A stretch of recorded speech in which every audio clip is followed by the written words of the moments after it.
Welcome to the end career institute.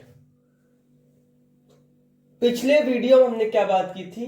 Configuration of ions की बात की थी। आज हम बात कर रहे हैं स्क्रीनिंग इफेक्ट और shielding effect and effective nuclear charge Z effective.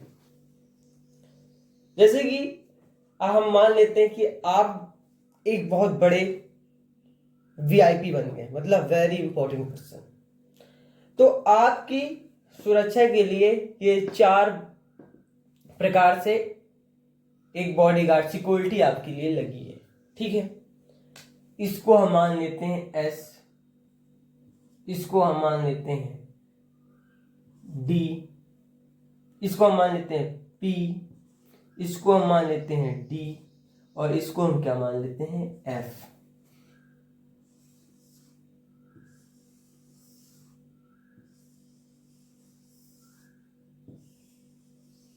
तो इस तरह से आपकी सिक्योरिटी है।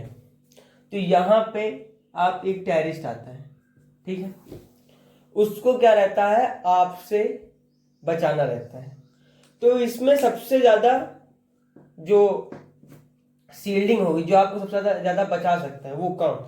अगर इसको बचाना है तो ये पहले इतना राउंड पूरा करके आता है तो आपको बचाएगा। तो इसका जो एरिया है वो क्या है, बड़ा है। फिर डी है, फिर पी है, फिर एस। सबसे मजबूत शील्डिंग किसकी है? इसकी, एस की। उसके बाद किसकी है? पी की। उसके बाद किसकी है? डी की। उसके बाद क्या है? इसकी है एफ की। ये होता है स्क्रीनिंग और शील्डिंग इफेक्ट। ये सबसे मजबूत शील्डिंग किसकी है? तो ये एस इस, तो सबसे मजबूत शील्डिंग किसकी? एस की है, फिर पी की है, फिर डी की है और फिर एफ की है। मतलब सबसे मजबूत शील्डिंग किसकी है? गुड शील्डिंग किसकी है? इसकी है। और सबसे कम पुअर शील्डिंग किसकी है? इस एफ की है। अब हम जानते हैं कि शील्डिंग इफेक्ट होता क्या है।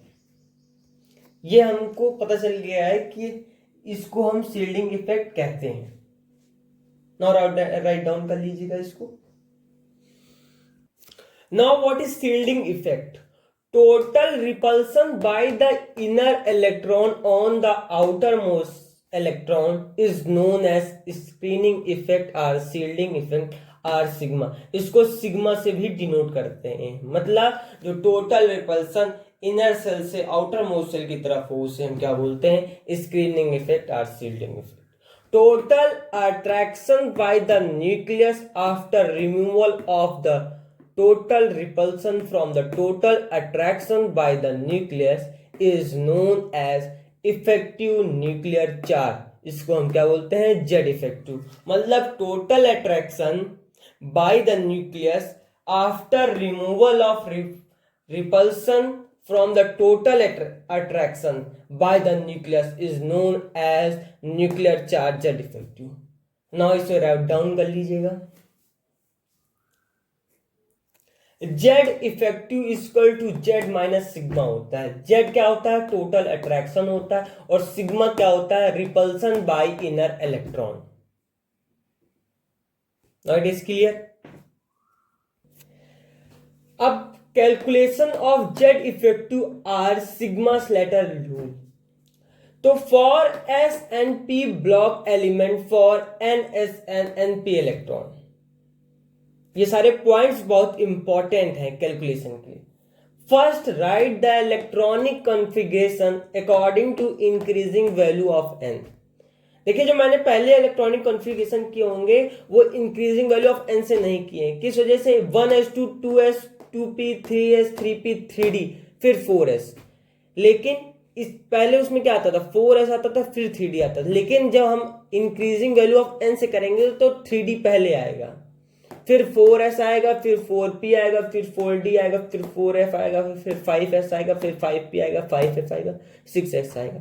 जो वो इलेक्ट्रॉनिक कॉन्फ़िगरेशन उसमें भी आप पहले 3d पहले लिख सकते हैं, 4s बाद में लिख सकते हैं। कोई उसमें दिक्कत नहीं है। ये मत सोचिएगा वो गलत है, वो बिल्कुल सही है। आप 3d पहले भी लिख सकते हो, बाद में भी लिख सकते हो। वो मैंने इंक्रीजिंग वैल्यू ऑफ n के हिसाब से नहीं लिखा था, लेकिन ये जो है वो इंक्रीजिंग, ये क्या कह रहा है, पहले हमको क्या करना है, इंक्रीजिंग करना। उसमें हमको कुछ नहीं कहा था कि इंक्रीजिंग करना है कि नहीं करना, लेकिन आप अगर पहले 3D लिखते हैं तो कोई गलत नहीं है। फिर है if electron are present nth cell then these electrons seal the value electron by 0.35 by each electron। अगर कोई nth सेल में है तो उसका इलेक्ट्रॉन का वैल्यू क्या होगी, 0.35 होगी। If electron are present nth cell, sorry इसमें है n-1 सेल।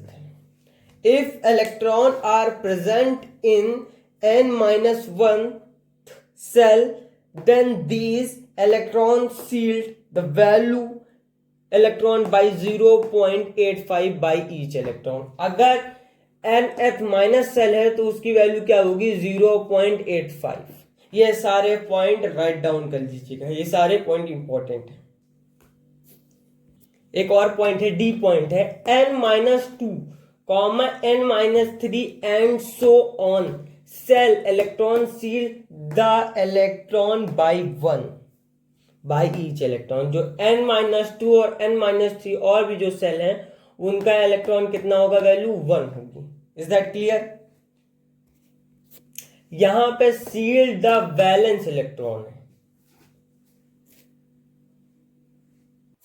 अभी हमने बात की थी for s and p block element की, for n s and n p electron की। अब हम बात करेंगे nd and nf इलेक्ट्रॉन की बात करेंगे। तो इसमें है first write the electronic configuration. हमें क्या करना है, पहले इलेक्ट्रॉनिक कन्फिगरेशन लिखना है। फिर है right side of the nd and nf electron do not seal the nd and nf electron mean sigma क्या होगा, 0 होगा। ठीक है। फिर सी पॉइंट है if electron are present in nd or nf subcell then these electrons seal the valence or outermost cell by 0.35 by each electron। जो electron seal की valence outermost cell की क्या होगी, 0.35 by each electron।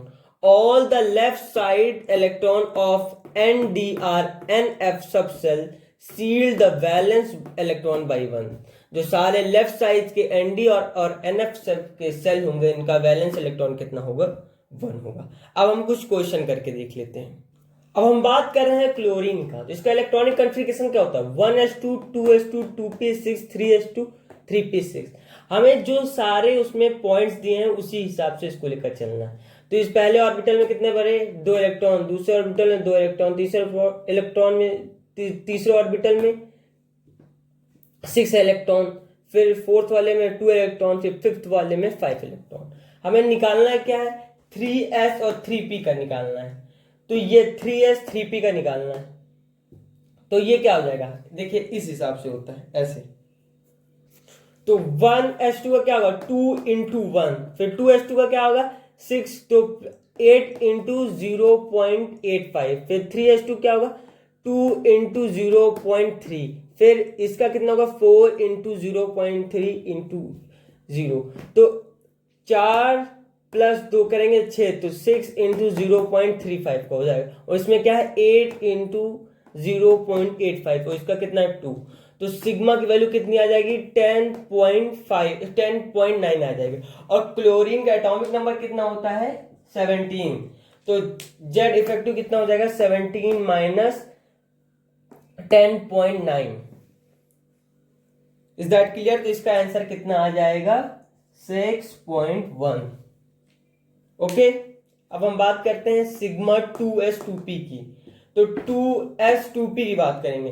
तो 7 उसी हिसाब से 7 into 0.35 into 2 into 0.85, तो इसका कितना आ जाएगा 2.45 प्लस 1.7, तो सिग्मा कितना आ जाएगा 4.15, और जेड इफेक्टिव कितना आ जाएगा 17 माइनस 4.15, तो इसका आंसर कितना आएगा 12.85।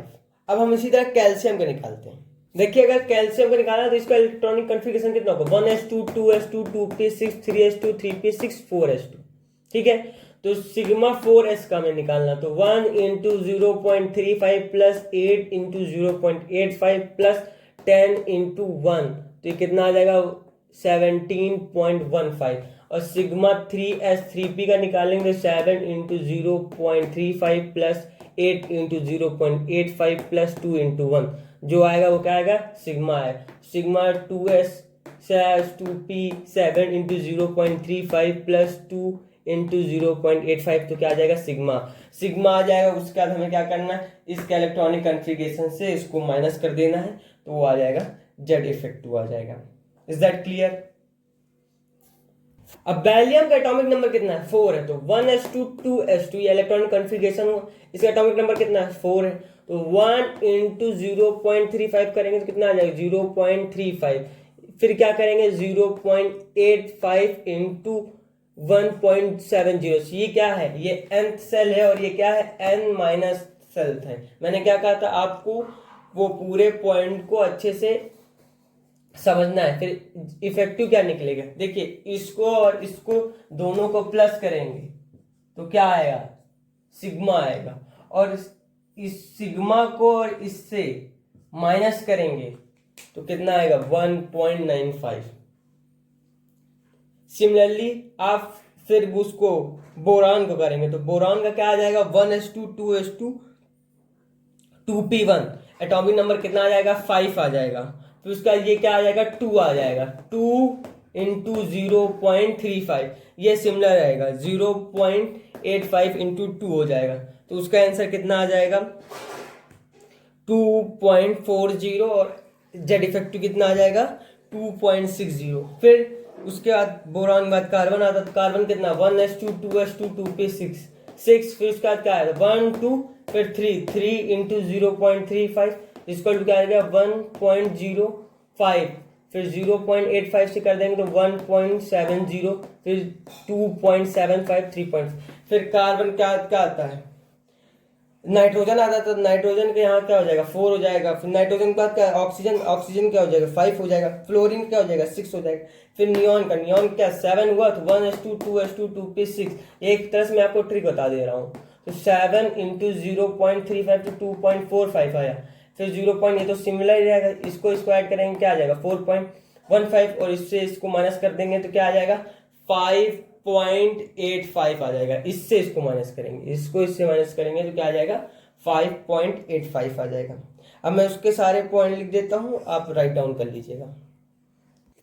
अब मैंने ये लिख दिया है सिग्मा जेड इफेक्टिव तो हाइड्रोजन का कितना है 0.1 हीलियम का 0.3 1.7 लिथियम का 1.7 1.3 बेरिलियम का कितना है 2.05 1.75 बोरान का 2.4 2.6 कार्बन का 2.75 3.25 नाइट्रोजन का 3.1 3.9 ऑक्सीजन 3.45 4.55 फ्लोरीन का 3.8 जेड इफेक्टिव क्या होगा 5.2 नियॉन का 4.15 5.85 सोडियम का 8.8 जेड इफेक्टिव कितना होगा 2.2 मैग्नीशियम का 9.15 2.85 एल्युमिनियम का 9.5 3.5 सिलिकॉन का 9.85 4.5 फास्फोरस का 10.2 4.8 सल्फर का 10.55 5.45। इसी तरह सिमिलर कैटेगरी से आप उस जिस तरह मैंने आपको बताया था सिमिलरली उसी तरह आप कैलकुलेशन करिएगा तो आपको आंसर मिलता जाएगा। अब हम बात करेंगे स्कैंडियम की। स्कैंडियम कितना होता है electronic configuration 1s2 2s2 2p6 3s2 3p6 3d1 4s2। तो अगर हमको सिग्मा 4s का निकालना तो क्या लिखेंगे हम equal to 1 into 0.35 plus 9 into 0.85 plus 10 into 1। Sigma 3d कैसे लिखेंगे 0 इंटू 2.35 प्लस 18 इंटू 1। उसी तरह सिग्मा 3s/3p कैसे लिखेंगे 7 into 0.35 plus 8 into 0.85 plus 2 into 1। समझ में आ गया। अब इसका वर्ड लाइन वनाइडियम का क्या लिखेंगे 1s2 2s2 2p6 3s2 3p6 3d3 4s2। तो 4s का क्या लिखेंगे 1 into 0.35 plus 11 into 0.85 plus 10 into 1। और इसका 3d का क्या लिखेंगे 2 इंटू 0.35 प्लस 18 इंटू 1। उसी तरह सिग्मा 3s स्लैश 3p का लिखेंगे 7 into 0.35 plus 8 into 0.85 plus 2 into 1।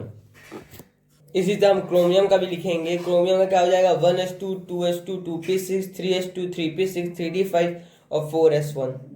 तो सेम कैटेगरी से क्रोमियम का भी लिखेंगे। अब हम किसकी बात कर रहे हैं मल्टी इलेक्ट्रॉनिक सिस्टम की वर्सेस मोनो इलेक्ट्रॉनिक सिस्टम। तो पहला है 3d ऑर्बिटल है, इसमें कितने इलेक्ट्रॉन है 1 2 3 4 5। ये कौन सा है 6th इलेक्ट्रॉनिक सिस्टम है। उसी तरह मोनो इलेक्ट्रॉनिक सिस्टम में क्या है 4s 4p 4d 4 5। ये कौन सा है 3rd इलेक्ट्रॉनिक सिस्टम। यहाँ से नीचे से ऊपर क्या हो रही है एनर्जी इंक्रीज हो रही है। ये क्या है 4s 4s क्या होता है 4th इलेक्ट्रॉनिक सिस्टम होता है। 3p कौन सा है ये 4s 5th इलेक्ट्रॉनिक सिस्टम है। 3p कौन सा है 4th इलेक्ट्रॉनिक सिस्टम। 3s कौन सा है 3rd इलेक्ट्रॉनिक सिस्टम है। 2p कौन सा है 2nd इलेक्ट्रॉनिक सिस्टम है। 2s कौन सा है 1st इलेक्ट्रॉनिक सिस्टम। उसी तरह मोनो इलेक्ट्रॉनिक सिस्टम में 4s 4p 4d 4f ये कौन सा है 3rd इलेक्ट्रॉनिक सिस्टम। और 3s 3p 3d ये कौन सा है 2nd इलेक्ट्रॉनिक सिस्टम। और 2s 2p कौन सा है 1st इलेक्ट्रॉनिक सिस्टम। इसमें 1s होता है और इसमें भी 1s है। Okay is that clear. इसमें क्या है hydrogen He plus Li plus 2 Be plus 3। तो इसका डिफरेंस आप जान गए मल्टी इलेक्ट्रॉनिक और मोनो इलेक्ट्रॉनिक का डिफरेंस क्या है। Now what is degeneracy. Degeneracy are the total number of degenerate orbital with same energy. मतलब डीजेनरेसी क्या होता है total number of degenerate orbital with same energy, उसे हम क्या बोलते हैं डीजेनरेसी। देखिए आपका स्ट्रक्चर ऑफ एटम पूरा कंप्लीट हो गया है। अब हम नेक्स्ट जो हमारा चैप्टर है वो हमारा है पीरियोडिक टेबल। नेक्स्ट टॉपिक हमारा क्या है पीरियोडिक टेबल।